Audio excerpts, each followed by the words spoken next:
Seguimos en La Mira con Ricardo Galarza. Ricardo, Hola Gabriel, ¿cómo andas? un gusto estar contigo. Gusto mío. A fin de mes son las elecciones internas. Elecciones internas que rompen la lógica electoral del país en cuanto que todo el sistema tiene un voto obligatorio, pero las internas no son obligatorias y eso termina generando que, bueno, luego cuando el voto es obligatorio, terminan los candidatos que votó una minoría. El 40% votó en la última elección interna. Muchas veces es un voto militante. Cada vez son menos, aparte, ¿no? Claro, entonces, bueno, esta sesión que es internacional, ver un poco cómo son las internas que en realidad se llaman primarias en otros países, ¿no? En algunos se llaman primarias, en algunos se llaman internas, en algunos le dicen de las dos maneras, por la sencilla razón de que la palabra primarias viene de Estados Unidos, ¿no? Claro. Entonces, no tiene esa acepción de preliminar, digamos, o de previa elecciones dentro de un ciclo electoral de más elecciones, en nuestro caso puede llegar a ser hasta 3.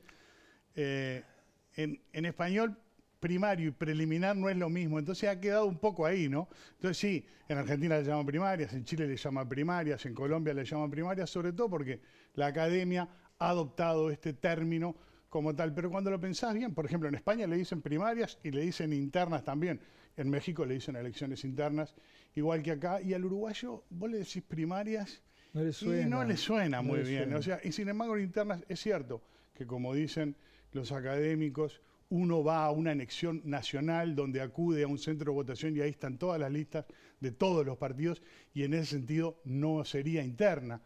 Pero también es cierto de que vas a votar a un candidato que va a competir en una competencia interna.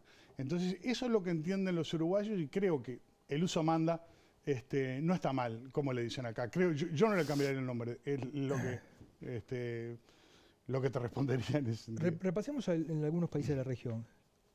Argentina. Bueno, en Argentina obviamente son obligatorias, son las PASO. Las PASO. Las primarias abiertas, simultáneas y obligatorias. Son abiertas porque cualquiera puede votar independientemente de si está afiliado o no a algún partido político. Son simultáneas porque se realizan, igual que acá también son simultáneas, se realizan en la misma fecha. Y bueno, y la gran polémica es la obligatoriedad. Porque en Argentina las hicieron obligatorias, como decías vos, que ahí no se diferencia con el resto de la elección nacional, pero sucede que la gente no va a votar igual. Votan igual que acá, a la mitad. Entonces, pero son obligatorias. A pesar de que son obligatorias, pero no hay penalización, no las penalizan. Entonces tienen unos problemas bárbaros, las quieren eliminar. ¿Cuándo se hicieron obligatorias? Sí, en el 2009. Fue una idea de Néstor Kirchner. Para, dicen sus detractores, para movilizar. En realidad, el argumento no se sostiene mucho, ¿no? Supuestamente para movilizar más al voto intenso, pero justamente el voto intenso, los críticos de que no sea obligatoria dicen que el voto intenso es el único que se moviliza en la interna, por ejemplo, como la uruguaya o la chilena, que es muy parecida, ¿no?, a la nuestra. O sea que no cambió el hecho de haberla hecho obligatoria en la Argentina, no llevó a la gente a participar más. No llevó a más gente a votar, son menos los que votan que en la elección general, muchos menos, la mitad, como digo, igual que acá, y igual que en Chile, un poco más que en Chile, está bien, pero digo, el hecho de hacerlas obligatorias no cambió la cosa y sobre todo porque no hay penalización para la no participación. Claro. Entonces, cada elección ellos están, vos habrás visto, deshojando la margarita a ver si las eliminan, si no las eliminan, porque está el tema del costo también, ¿no? Sí. Las primarias, pero es muy importante, las PASO para son ellos, muy caras. Es muy importante para ellos esa elección. Bueno, yo supongo que sí. Para mí son muy importantes, es importante tener elecciones primarias, ¿no? Definir un candidato único me parece básico para cualquier agrupación, pero dentro de los partidos y los políticos argentinos mismos y obviamente los votantes votan no yendo a participar. No parecen darle tanta importancia. En Uruguay lo mismo, ¿no? O sea, la gente, más allá de que no son obligatorias, digo, pero la gente dice, no, los defino en octubre, ¿no? O sea, que se arreglen, ven esto como lo ven como una contienda interna, que es lo que es una contienda interna más allá que es una votación de carácter nacional, ¿no? ¿Estados Unidos? No, Estados Unidos, sí. Ahí se inventaron a principios del siglo XX para evitar la influencia, digamos, el poder de los jefes partidarios y que siempre imponían en la convención partidaria su candidato. Entonces dijeron, no, tenemos que parar, tenemos que someter a varios candidatos o varios aspirantes, porque había siempre varios aspirantes, imagínate, al voto popular. Entonces inventaron las primarias, que no tiene rango constitucional ahí, porque ahí la Constitución tiene 7 artículos y 27 enmiendas que se cerraron en 1789, no se habla más de eso, ¿no? Ahí no hay reforma constitucional, no hay ¿Son nada. de esa época las primarias? No, ¿Las primarias de qué época las primarias son de principio del siglo XX. Del principio del siglo XX. En 1912 son las primeras que se puede decir. Pero recién se hicieron vinculantes, Sí. que no es lo mismo que obligatorias. Sí. En Uruguay son vinculantes, pero no obligatorias. Vinculantes quiere decir que debe ser respetado su resultado, ¿no? Recién se hicieron vinculantes en el 72 en Estados Unidos, después que en la interna del 68, la interna demócrata, Hubert Humphrey, el vicepresidente de Lyndon Johnson, ganó la nominación demócrata sin ganar una sola primaria. Entonces dijeron, no. O sea, claro, votaron y el partido dijo, no, va este. Entonces, ¿cómo te voy a decir? Dijeron, esto es imposible, o sea, si no lo hacemos vinculante, por lo menos, que se respete el resultado, ¿para qué vamos a seguir haciendo primarias? Y ahí recién en el año 1972, fíjate vos, una cosa nueva, empezaron a hacer primarias y son unas primarias muy particulares. Tanto las republicanas como las demócratas, si bien tienen diferencias, no tienen nada que ver con lo que es acá. Obviamente no son obligatorios, el voto ahí no es obligatorio. Pero igual vota como el 60%, ¿eh? Me llamó la atención. En algunos casos, en las 2 elecciones estas de Trump, se votó mucho dentro del Partido Republicano. Votan varios, sí es cierto, votan casi lo mismo que después votan en la general, o un poco menos, pero te quiero decir, depende del estado, porque no se hace en el mismo día, ni mucho menos. Cada estado vota, o algunos engloba un día, pero en general engloba, en un día te engloban de repente 10 estados, pero empiezan votando en Iowa con una cosa que es un dinosaurio, que es un caucus, una convención de delegados. Después va a New Hampshire, que es la famosa segunda primaria, y después la tercera es Carolina del Sur. Esas son las 3 Siempre son en el mismo orden. Siempre son en el mismo orden. Y fíjate vos, cuando llegan a New Hampshire, estoy hablando de la segunda, ya se bajaron en los 2 partidos la mitad de los candidatos. O sea que entre Iowa y New Hampshire, ¿de cuánto estamos hablando? Un puñado de votos, ya se bajan varios candidatos. Bueno, se quedan sin dinero para seguir financiando la campaña. Los que no se bajan en New Hampshire y siguen medios prendidos, pueden llegar hasta Carolina del Sur, pero cuando llegan al supermartes, que es al principio de marzo, por lo general, que votan más de una docena, 3 estados son en total que votan por lo general, ¿no? 13, 12, 14. Ahí ya quedan, ya está definido el candidato o quedan 2. Peleando. Pero por lo general ya está definido, siempre tradicionalmente ha estado definido el candidato desde los 80 para acá, excepto obviamente en el 2008, Obama-Hillary, porque Hillary no se quería bajar, y después en el 2016, Hillary con Bernie Sanders, porque Bernie Sanders no aceptaba una cosa muy curiosa que tienen los demócratas, que después de que inventaron que fuera los resultados de la primaria que tuvieran que ser respetados, es decir, vinculantes, lo que inventaron es una cosa que se llama, después de que tuvieron una paliza, recibió McGovern una paliza terrible en el 72 con Nixon, lo que inventaron fue una cosa que se llama los superdelegados, que fue lo que le metieron a Bernie Sanders en 2016. Entonces vos fíjate, tenés 4.000 casi, poco menos, 4.000 delegados en total. La mitad más uno, ganás poco menos, vamos a decir 2.000, y ya estás adentro. Le metieron 800 superdelegados. Esos delegados los mete el partido, por eso Bernie Sanders estaba con una calentura tremenda, porque claro, en una interna donde en una primaria donde tenés que ganar 2.000, te meten 800 delegados que son del partido, o sea, decide el establishment del partido. Por eso las primarias americanas, bastante transparentes podemos decir que son, porque los superdelegados están ahí a la vista, todo el mundo sabe quiénes son, y son del partido, ¿no? Supuestamente pueden votar a quien quiera, pero van a votar a quien le diga jefe del partido, o el establishment del partido. Y bueno, y eso fue lo que pasó en 2016. Entonces, tan democráticas no son, ¿no es cierto? El otro día estaba diciendo por qué son los martes.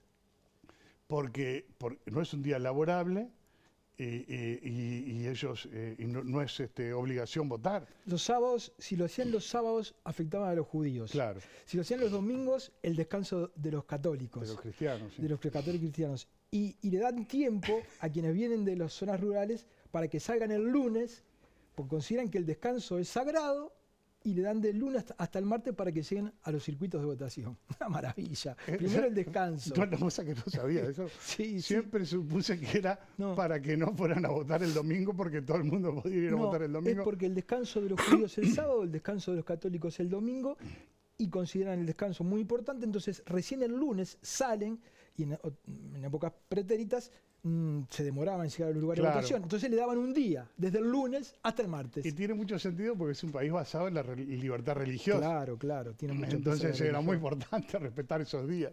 ¿Y México? Bueno, México, mirá, más importante me parece el tema de Chile. Chile. Y Colombia. Chile porque se parece mucho a Uruguay. Es una ley muy, muy nueva, la nuestra no tanto, desde fines del siglo pasado, ¿no? Pero la de ellos es de 2012. Y se vota igual que acá, o sea, no es obligatorio, pero sí son simultáneas y sí son vinculantes. O sea, no obligatorias. No obligatorias para los votantes, pero obligatorio respetar su resultado, eso es lo que quiere decir vinculantes. Y no han tenido nunca nunca nadie les hizo mucho caso hasta la elección pasada, cuando Gabriel Boric sorprendió derrotando en la interna de la izquierda, la coalición de izquierda, porque ahí es una interna de coalición, eso es diferente que acá. Ahí le ganó al favorito del Partido Comunista, que era Daniel Jadwe. Entonces, es muy interesante eso, porque se parece mucho a las nuestras, pero al mismo tiempo no. Y después tenés las colombianas, que son otro tanto, ¿no? También son de coalición, también son muy nuevas, con una ley del 2009, y también tuvieron un rol preponderante en la última elección que coronaron a Gustavo Petro. Fíjate que ahí se hacen simultáneamente con las legislativas, no me preguntes por qué, también son a coalición. Coalición significa que para varios partidos. Varios partidos eligen un candidato. Varios partidos eligen un candidato. Varios partidos se coaligan en una coalición y eligen un candidato. Pero esos son partidos diferentes que pueden ser. En el caso de Petro eran 2 o 3, en el caso creo que del centro derecha eran 3 o 4. Partidos. Y esos partidos, dentro de eso, por eso los colombianos, algunos analistas colombianos, medio en broma, medio en serio, dicen que es una elección a 4 vueltas. Porque primero están las internas de los partidos, esas se llaman consultas, unas encuestas, tipo como la que ahora hace, no tan sofisticadas, pero como la que ahora hace Morena, López Obrador en México. Entonces, esa sería una primera vuelta. Después vienen estas primarias, que son las primarias de las coaliciones, que en la última elección ganó Petro, Federico Gutiérrez, el candidato del centro derecha, y creo que el centro se bajó Fajardo y quedó Ingrid Betancourt. Eso se llama primarias. Tuvieron un gran éxito, hubo muchos votantes, si bien no tantos como en la general, pero, y aparte después te pueden presentar candidatos independientes. Entonces ahí tenés 2 vueltas, y después tenés una primera vuelta normal de elecciones y después balotaje. Por eso le dicen elecciones a 4 vueltas. Es una locura, te pasás votando. Tremendo. ¿No? ¿Y México es parecido? No, es muy diferente, porque en México, a la salida, la transición democrática en el 2000, obviamente en la época del PRI no había primaria, le decían el dedazo. El presidente elegía a su sucesor, porque al que iba a ser presidente, no es que era el candidato. ¿Durante cuántos años gobernó el PRI? 70. 70 años. Del fin de la revolución hasta el 99, imagínate. Con un montón de, por llamarle de alguna manera, manías electorales. Una dictadura constitucional, parecía. Vargallosa la bautizó la dictadura perfecta. Ajá.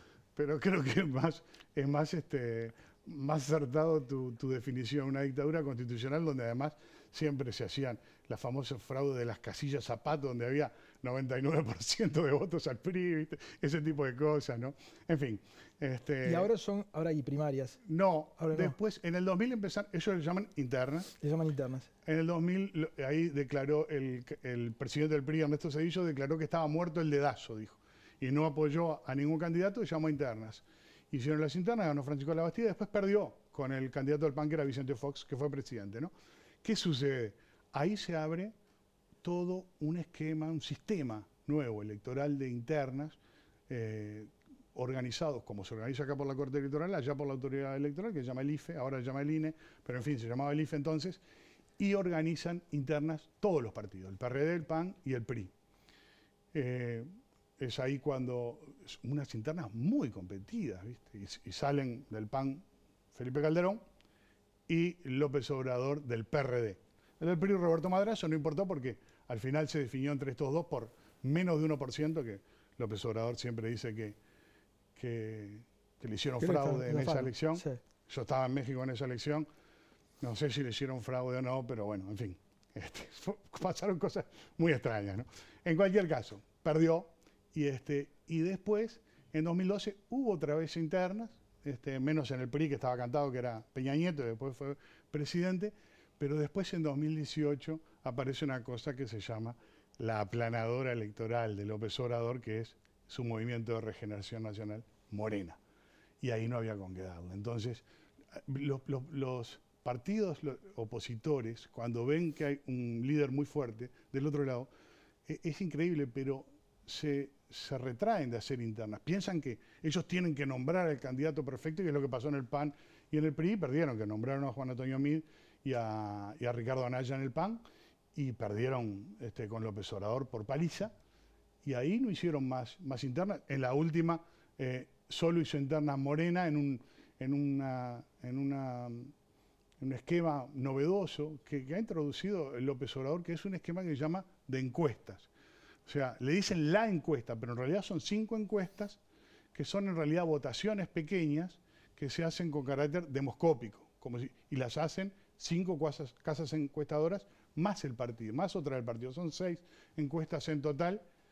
Y fíjate que todas dieron lo mismo, ¿no? ¿Y respetan ese resultado? Y ese resultado lo aceptan, sí. Bueno, pasó. En el PRD le hicieron, antes de que López Obrador se fuera, Marcelo Ebrard, que era su contrincante, la aceptó. Pero ahora Marcelo Ebrard no la aceptó y denunció irregularidades, amenazó con lanzar una campaña, una candidatura independiente y todo esto, pero finalmente no pasó nada y el ejercicio parece una mini primaria a escala, ¿no? O sea, y aparte que 5 casas encuestadoras, todas tienen lo mismo, 15% le ganó, por 15 puntos le ganó, Claudia Sheinbaum a Ebrard en esa interna. Realmente habría que estudiar, me parece a mí que es un sistema que habría que estudiarlo, sí. Internas en la región. Muchas gracias, Ricardo. Gracias a vos. Vamos a una tanda, ya volvemos.